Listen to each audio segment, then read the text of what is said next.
Good morning together. I was just waking up and I thought I'll let you know this is what I wake up to every morning. It's really beautiful, so already a good start in the day. But I want to have my breakfast first, and I was running out of granola, so we have to make that first. And then I have planned some other stuff, like for example planting my peas. And I found a pumpkin in the supermarket. It was not season at all, we have spring, but it was there and it was quite cheap, so I just took it with me and we make a nice dinner out of it. So let's come, we do it together. Honestly, granola is my go-to breakfast. With fresh fruits and some yogurt, are you ready for the day? And when you make it yourself, it is also much healthier and of course much cheaper. Please let me know if you are interested in the macros of it, then I will add them later. So, to start with, we take 500 grams of oats and add a pinch of salt.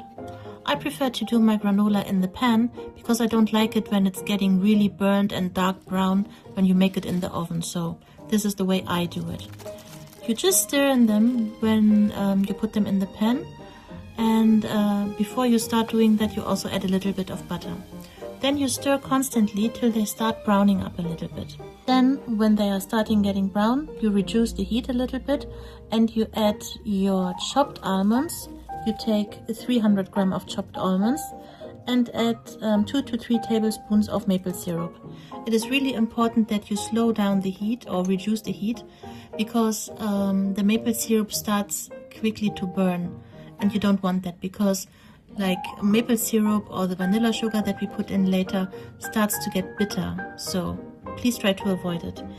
We also add 200 grams of shredded coconut and 3 bags of vanilla sugar. If you add the coconut and the vanilla sugar, the oven should be off and you're just moving the oats till it's cooled down. And here's my final breakfast. It was really yummy and tasty, and Kitty approved from Watson as well. So, we can start with our peas now. I have just placed them on a wet paper towel, and I was waiting I think for 7 days or 8 days, so they are ready to go to the soil now. These are just normal plastic containers that I have from my white garlic or from my mushrooms, everything you have handy.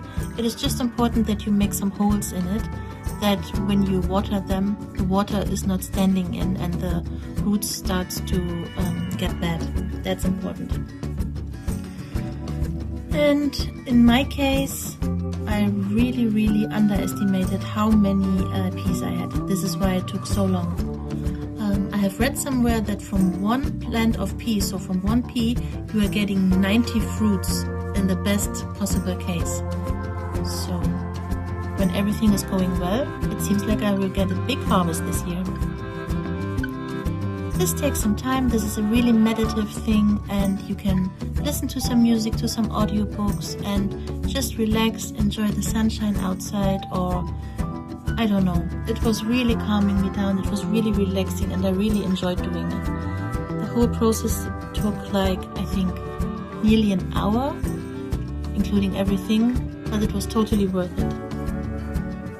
When you do it, try to leave a little gap between the little plants because the roots are starting to grow quite quickly and otherwise they tangle up together.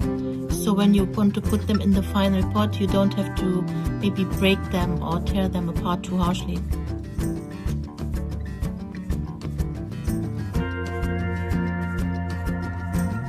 When you are done doing that, you just water them a little bit and leave them outside or on your window shelf. It depends on if you have a garden or balcony.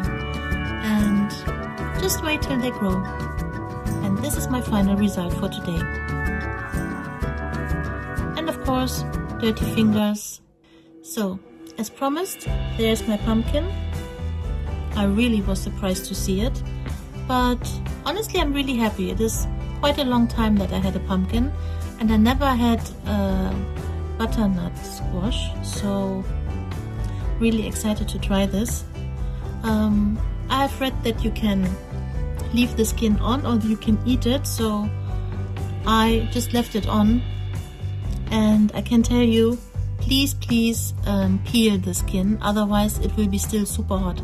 Maybe when you're cooking it, it will get much softer, I don't know, but it was really chewy, so it's not poisonous or so, it's not bad for you, but it's like really chewy and it's not a nice feeling when you are having it in your mouth. So what I do is like just cutting it a little bit, that the oil and the spices I want to put in can soak in a little bit quicker.